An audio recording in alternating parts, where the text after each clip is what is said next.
श्री परमात्मने नमः। श्रीमद्भगवद्गीता अथ 10मोऽध्यायः। श्रीभगवानुवाच भूय एव महाबाहो शृणु मे परमं वचः यत्तेऽहं प्रीयमाणाय वक्ष्यामि हितकाम्यया। In this verse, Lord Krishna speaks to Arjuna. He tells Arjuna, listen again to my supreme words, which I will speak to you because I care for your well-being. Here, Krishna is reassuring Arjuna. He wants to guide Arjuna in the right direction because he loves him and wants to help him make the best decisions. This shows how much Krishna values Arjuna and desires to lead him to a better path. The key message, Krishna shares wisdom to guide and protect those he loves. न मे विदुः सुरगणाः प्रभवन्न महर्षयः अहमादिर्हि देवानां महर्षीणां च सर्वशः. In this verse, Lord Krishna says, neither the gods nor the great sages know my origin. I am the source of all the gods and sages. Krishna is explaining that even powerful beings like gods and sages cannot fully understand his greatness. He existed before them and is the creator of everything. This shows that Krishna is beyond the understanding of even the most knowledgeable beings in the universe. The key message, Krishna is the eternal source of all creation and his power is beyond what anyone, even gods and wise men, can comprehend. यो मामजमनादि च वेत्ति लोकमहेश्वरम् असम्मूढः समर्थेषु सर्वपापैः प्रमुच्यते. In this verse, Lord Krishna says, one who knows me as unborn, without a beginning and the supreme Lord of all worlds, is not confused among humans and is freed from all sins. Krishna is telling Arjuna that understanding his eternal nature, that he was never born and has no beginning, helps a person avoid confusion in life. Those who know Krishna's true nature as the supreme ruler of the universe are freed from all their past mistakes. बुद्धिर्ज्ञानमसम्मोहः क्षमा सत्यं दमः शमः सुखं दुःखं भवो भावो भयं चाभयमेव च. In this verse, Lord Krishna lists different qualities that come from him. He says intelligence, knowledge, freedom from confusion, forgiveness, truth, control over the senses, calmness, happiness, sorrow, birth, death, fear and fearlessness. All these come from him. Krishna is explaining that he is the source of both good and challenging qualities in life. Whether it's wisdom, calmness or even emotions like happiness and fear, everything exists because of him. Ahimsa samata tushtis तपोदानै यशो यशः भवन्ति भावा भूतानां मत्त एव पृथिग्विधाः. In this verse, Lord Krishna says non-violence, equality, contentment, self-discipline, charity, fame and infamy. All these different qualities among living beings come from me. Krishna explains that both positive qualities like non-violence and charity and challenging ones like fame and infamy are created by me. This shows that he is the source of all diverse traits found in people. महर्षयः सप्त पूर्वे चत्वारो मनवस्तथा मद्भावा मानसा जाता येषां लोक इमाः प्रजाः. In this verse, Lord Krishna says, the 7 great sages, the 4 ancient Manus and all living beings in the world are born from my mind and power. He is telling Arjuna that the ancient sages and the Manus who ruled different ages of creation were all created by him. These beings are responsible for guiding and managing the world. Since they come from Krishna, all life in the universe is connected to him. एतां विभूतिं योगै च मम यो वेत्ति तत्त्वतः सोऽविकम्पेन योगेन युज्यते नात्र संशयः. In this verse, Lord Krishna says, one who truly understands my divine powers and my yogic abilities is united with unwavering devotion. There is no doubt about this. Krishna explains that if someone fully understands his divine qualities and spiritual powers, they will naturally be connected to him with strong, unshakable devotion. This deep understanding leads to a stable and peaceful mind. अहं सर्वस्य प्रभवो मत्तः सर्वं प्रवर्तते इति मत्वा भजन्ते मां बुधा भावसमन्विताः. In this verse, Lord Krishna says, I am the source of all creation and everything in the world moves because of me. The wise who understand this worship me with deep devotion. Krishna is explaining that he is the origin of everything and all actions and events happen through his will. Those who realize this truth are considered wise and devote themselves to Krishna with love and devotion. मच्चिता मद्गतप्राणा बोधयन्तः परस्परं कथयन्तश्च मां नित्यं तुष्यन्ति चरमन्ति च.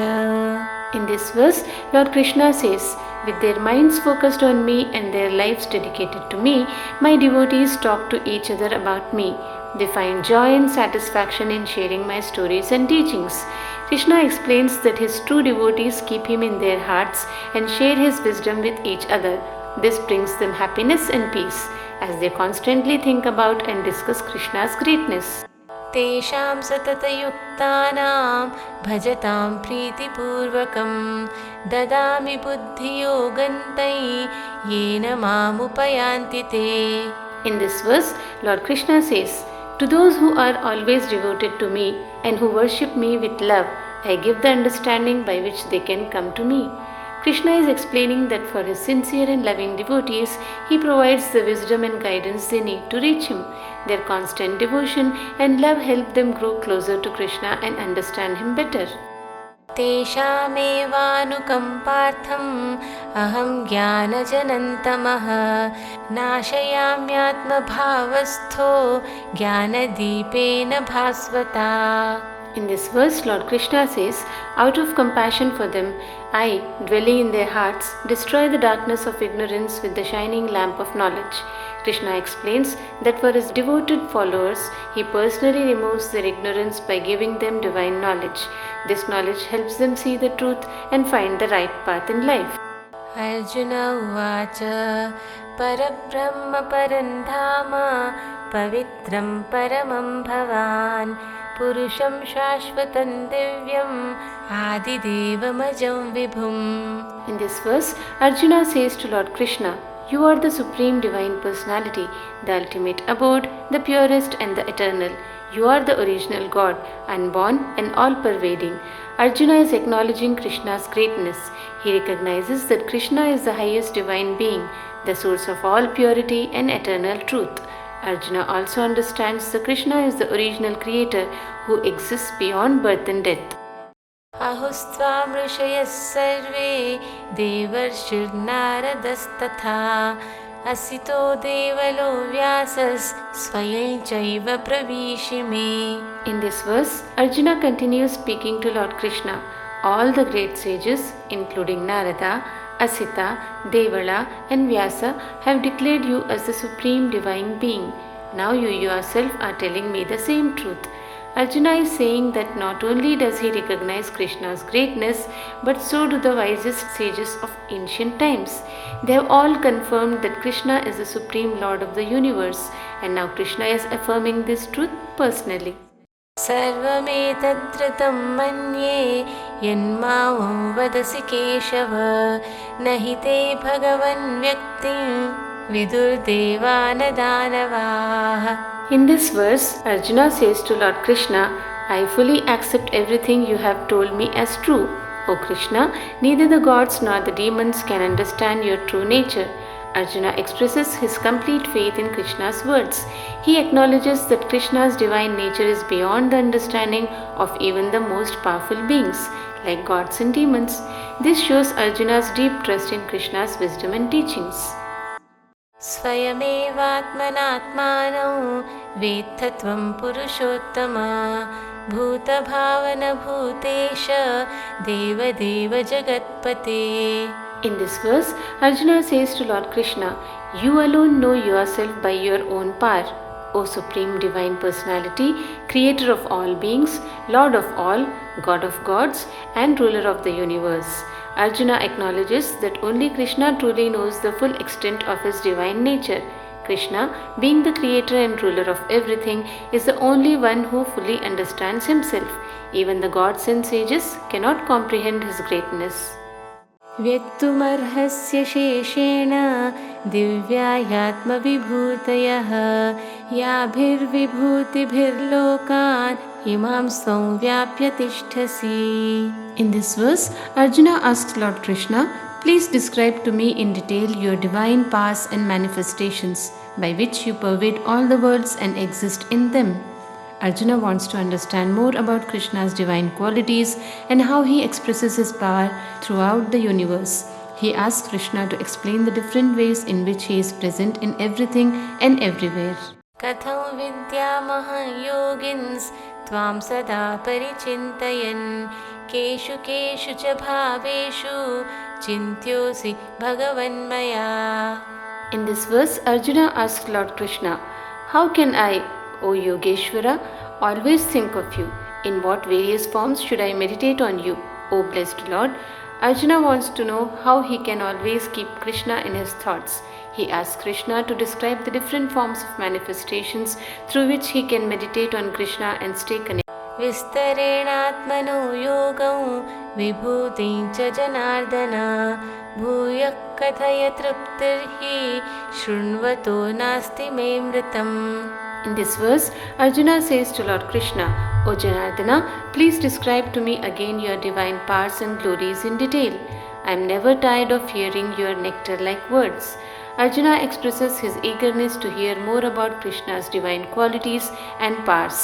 He finds Krishna's teachings so enlightening and satisfying that he wants to keep listening without ever growing weary. Shri Bhagavanuvacha हन्तते कथयिष्यामि दिव्याह्यात्मविभूतयः प्राधान्यतः कुरु श्रेष्ठ नास्त्यन्तो विस्तरस्य मे. In this verse, Lord Krishna says to Arjuna, "Very well, I shall now tell you of my divine manifestations, but only the most important ones, O Arjuna, for there is no end to my glories." Krishna acknowledges Arjuna's request and agrees to share some of his key divine manifestations. However, he also explains that his glories are limitless and he will only describe a few of the most significant ones. Ahamatma Gudakesha Sarvabhutashayastitah Ahamadischa Madhyecha Bhutanamanta Evacha. In this verse, Lord Krishna says, "I am the Self, O Gudakesha, seated in the hearts of all creatures. I am the beginning, the middle, and the end of all beings." Krishna reveals that he is the inner essence or soul present in every living being. He is the origin, sustainer, and conclusion of all existence. Everything starts, continues, and ends with him. आदित्यानामहं विष्णुर्ज्योतिषां रविरंशुमान् मरीचिर्मरुतामस्मि नक्षत्राणामहं Shashi. In this verse, Lord Krishna says, "Among the Adityas, I am Vishnu. Among the light, I am the radiant sun. Among the stars, I am the moon." Krishna identifies himself with some of the most significant and powerful entities in the universe. He reveals that he embodies Vishnu among the gods, the sun among all forms of light, and the moon among the stars. These examples highlight his divine presence in various forms of celestial power.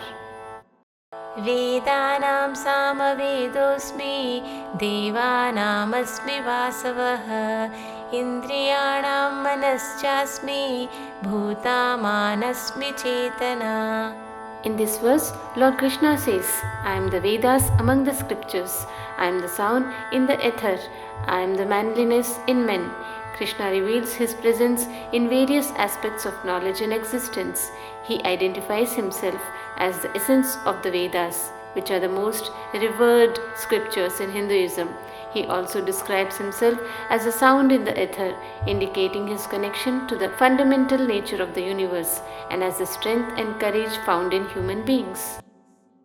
रुद्राणां शङ्करश्चास्मि वित्तेषु यक्षरक्षसां वसूनां पावकश्चास्मि मेरुः शिखरिणामहम्. In this verse, Lord Krishna says, among the Rudras I am Shankar, among the Yakshas and Rakshasas I am Kuber, among the Vasus I am Agni, and among the mountains I am Mount Meru. He reveals that he is present in the greatest forms of power, wealth, transformation, and stability in the universe. This verse teaches us to see the divine in everything that holds great significance in nature and mythology. The divine presence of Krishna is reflected in the most potent forms that govern the cosmos. Purodhasai cha mukhyam vav viddhi partha brahaspatim senani namaham skandas sarasamasmi sagaraha. In this verse, Lord Krishna says, among priests, know me as Brihaspati, among army generals, I am Skanda, and among bodies of water, I am the ocean. Krishna identifies himself with the most prominent and powerful examples in each category. Brihaspati is the chief priest of the gods, representing wisdom. Skanda is a brave and powerful leader of the divine army. The ocean, being vast and deep, is the greatest of all water bodies. Maharshīṇāṃ Bhruguraham Giramyasmekam Aksharam Yajñānāya Japayajñosmi Sthavarāṇāṃ Himalayah. In this verse, Lord Krishna says, among the great sages I am Bhrigu, among words I am the sacred syllable Om, among sacrifices I am the sacrifice of silent meditation, and among immovable things I am the Himalayas. Here, Krishna highlights some of his divine manifestations. Sage Bhrigu is one of the greatest sages known for his wisdom. The syllable Om represents the eternal sound and essence of the universe. Silent repetition of mantras is considered the purest form of worship. Himalayas symbolize strength, stability, and grandeur. Ashvattha sarva vrikshanan devarshīṇāṃ ca nāradaha gandharvāṇāṃ citraratas siddhānaṃ kapilo munihi. In this verse, Lord Krishna says, among all the trees, I am the Ashvattha. Among the divine sages, I am Narada. Among the Gandharvas, I am Chitrarath. And among the perfected beings, I am the sage Kapila. Krishna highlights some of his most special manifestations. He chooses the Ashvattha tree, known for its spiritual significance. He mentions Narada, who is famous for spreading divine knowledge. Chitrarath represents the best of celestial musicians, while Kapila is known for his wisdom. Uchchaishravasamaśvānau viddhi mamritodbhavam airavatang gajendranān naranaṃ ca naradhipam. In this verse, Lord Krishna says, among horses, know me as Uchchaishravas, born of the nectar of immortality. Among elephants, I am Airavat, and among humans, I am the king. Krishna shows that he embodies the best and most splendid in every category. This verse teaches us to see divinity in excellence, nobility, and greatness, reminding us that all magnificent qualities reflect Krishna's divine essence. Ayudhanamaham vajran dhenunamasmi kamadhuk prajanashchasmi kandarpas sarpanamasmi vasukihi. In this verse, Lord Krishna says, among weapons, I am the thunderbolt Vajra. Among cows, I am Kamadhenu, the wish-fulfilling cow. Among causes of procreation, I am Kandarpa, and among serpents, I am Vasuki. Krishna is present in the most powerful, fulfilling, and creative aspects of the world. This verse teaches us that wherever there is greatness, power, or the ability to bring forth life, it is a reflection of Krishna's divine presence. Anantaschasmi nāgānaṁ varuno yādasamaham pitrunam maryama chasmi yamas sanyamatamaham. In this verse, Lord Krishna says, among the serpents, I am Ananta. Among water beings, I am Varuna. Among the ancestors, I am Aryama. And among controllers, I am Yama. Krishna highlights that he is present in powerful and significant figures that govern various aspects of life and afterlife. This verse teaches us to see his divine influence in elements that ensure balance, justice, and continuity in the universe. Prahlāda chasmi daityānām kālah kalayatāmaham मृगाणाय च मृगेन्द्रोऽहं वैनतेयश्च पक्षिणाम्. In this verse, Lord Krishna says, among the demons, I am Prahalad. Among timekeepers, I am time itself. Among animals, I am the lion, and among birds, I am Garuda. Krishna emphasizes that he embodies greatness even among seemingly opposing forces like demons, as well as in the most powerful entities in nature. This verse teaches us to recognize divine qualities in strength, devotion, time, and service, all of which are manifestations of Krishna's essence. पवनः पवतामस्मि रामशस्त्रभृतामहं झषाणां मकरश्चास्मि स्रोतसामस्मि Jahnavi. In this verse, Lord Krishna says, among purifiers, I am the wind. Among warriors wielding weapons, I am Rama. Among fish, I am the Makara, and among flowing rivers, I am the Ganga. Krishna shows that he is present in elements that purify, protect, and sustain life. This verse teaches us to see his divine influence in the natural forces, righteous leaders, and sacred rivers, reminding us that all sources of strength and purity are reflections of his divine essence. सर्गाणामान्दिरन्तश्च मध्ये चैवाहमर्जुन अध्यात्मविद्या विद्यानां वादः प्रवदतामहम्. In this verse, Lord Krishna says, among creations, I am the beginning, the end, and the middle, O Arjuna. Among all types of knowledge, I am the knowledge of the self, and among those who debate, I am the reasoning. Krishna highlights that he is the essence of creation, wisdom, and understanding. This verse teaches us that wherever there is knowledge that leads to self-awareness or debates that uncover the truth, it is a reflection of Krishna's divine presence. He is the ultimate source of all beginnings, conclusions, and wisdom. अक्षराणामकारोऽस्मि द्वन्द्वः सामासिकस्य च अहमेवाक्षयकालो दाताहं विश्वतोमुखः. In this verse, Lord Krishna says, among letters, I am the letter A. Among compound words, I am the dual word. I am also the infinite, imperishable time. And I am the sustainer of all with faces in every direction. Krishna shows that he is the essence of all forms of language, time, and sustenance.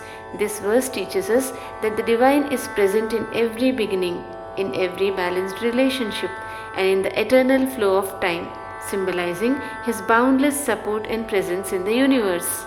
मृत्युः सर्वहरश्चाहम् उद्भवश्च भविष्यताम् कीर्तिश्रीर्वाक्च नारीणां स्मृतिर्मेधा धृतिक्षमा. In this verse, Lord Krishna says, I am death, the great destroyer of all things. I am the beginning, the present, and the future. I am fame, fortune, speech, memory, intelligence, determination, and forgiveness. Krishna is the force behind both creation and destruction, as well as the essential qualities that guide human life, such as wisdom, courage, and compassion. This verse teaches us to recognize his divine presence in all aspects of life, including the virtues that shape our character and actions. बृहत्साम तथा साम्ना गायत्री छन्दसामहं मासानां मार्गशीर्षोऽहं ऋतूनां सुकुमाकरः. In this verse, Lord Krishna says, among the hymns, I am the Brihatsam. Among the meters, I am the Gayatri. Among the months, I am Margashirsha. And among the seasons, I am the spring. This verse teaches us that his divine presence is reflected in sacred practices, times of the year, and the beauty of nature, reminding us to recognize divinity in the rhythms of life. द्यूते चलयतामस्मि तेजस्तेजस्विनामहं जयोऽस्मि व्यवसायोऽस्मि सत्वं सत्त्ववतामहम्. In this verse, Lord Krishna says, among those who deceive, I am gambling. Among the brilliant, I am their radiance. I am victory, I am effort, and I am strength among the strong. Krishna embodies all forms of energy and power, whether it's in victory, effort, brilliance, or strength. This verse teaches us that His divine presence is reflected in every action and quality that drives success and power in life, whether in noble or less noble forms. वृष्णीनां वासुदेवोऽस्मि पाण्डवानां धनञ्जयः मुनीनामप्यहं व्यासः कवीनामुषणा कविः. In this verse, Lord Krishna says, among the Vrishnis, I am Vasudeva. Among the Pandavas, I am Arjuna. Among the sages, I am Vyasa. And among poets, I am Ushna. Krishna is present in the most revered and influential individuals, whether they are great warriors, sages, or poets. This verse teaches us to recognize His divine essence in those who lead, create, and inspire, as they reflect the highest qualities of wisdom, strength, and virtue. दण्डोदमयतामस्मि नीतिरस्मि जिगीषतां मौनं चैवास्मि गुह्यानाय ज्ञानो ज्ञानवतामहम्. In this verse, Lord Krishna says, I am the rod of punishment among those who punish. I am the moral order among those who seek victory. I am silence among secrets, and I am the knowledge of the wise. Krishna embodies the qualities that help maintain justice, guide actions towards success, and reveal the deepest truths. This verse teaches us that divine presence is reflected in moral conduct, wisdom, and the ability to understand and maintain the hidden, sacred aspects of life. यच्चापि सर्वभूतानां बीजं तदहमर्जुन न तदस्ति विना यत् स्यान् मया भूतैः चराचरम्. In this verse, Lord Krishna says, I am the seed of all living beings, O Arjuna. There is no being, whether moving or non-moving, that can exist without me. Krishna is the ultimate source of everything in the universe, and without His divine essence, nothing could exist. This verse teaches us to recognize that all life and creation depend on the divine presence of Krishna, who is the foundation of all existence. नान्तोऽस्ति मम दिव्यानां विभूतीनां परन्तप एष तुद्देशतः प्रोक्तो विभूतेर्विस्तरो मया. In this verse, Lord Krishna says, there is no end to my divine manifestations. O Parantapa, what I have spoken to you is only a brief description of my infinite power. Krishna's divine power is endless and all-encompassing. This verse teaches us that the manifestations of divinity in the world are just a fraction of Krishna's vast and infinite presence. He is in everything, everywhere, and His true essence is beyond what can be truly explained. यद्यद्विभूतिमत्सत्त्वं श्रीमद्दूर्जितमेव वा तत्तेवावगच्छत्वं मम तेजोंशसम्भवम्. In this verse, Lord Krishna says, whatever divine or powerful manifestations you see, O Arjuna, know that it is a part of my radiant power. Krishna teaches that all qualities of greatness and beauty in the world are ultimately expressions of His divine presence. This verse encourages us to recognize the divine in all forms of excellence and greatness, understanding that they are reflections of Krishna's infinite power. अथवा बहुनैतेन किं ज्ञातेन तवार्जुन विष्ठभ्याहमिदं कृत्स्नम् एकांशेन स्थितो जगत्. In this verse, Lord Krishna says, but what need is there, Arjuna, for all this detailed knowledge? With a single fragment of myself, I pervade and sustain the entire universe.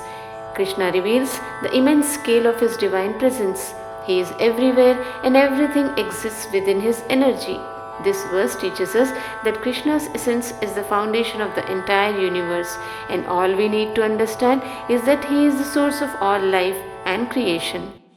Om Tatsadiति श्रीमद्भगवद्गीतासु उपनिषत्सु ब्रह्मविद्यायां योगशास्त्रे श्रीकृष्णार्जुनसंवादे विभूतियोगो नाम 10मोऽध्यायः. ॐ श्रीकृष्णार्पणमस्तु.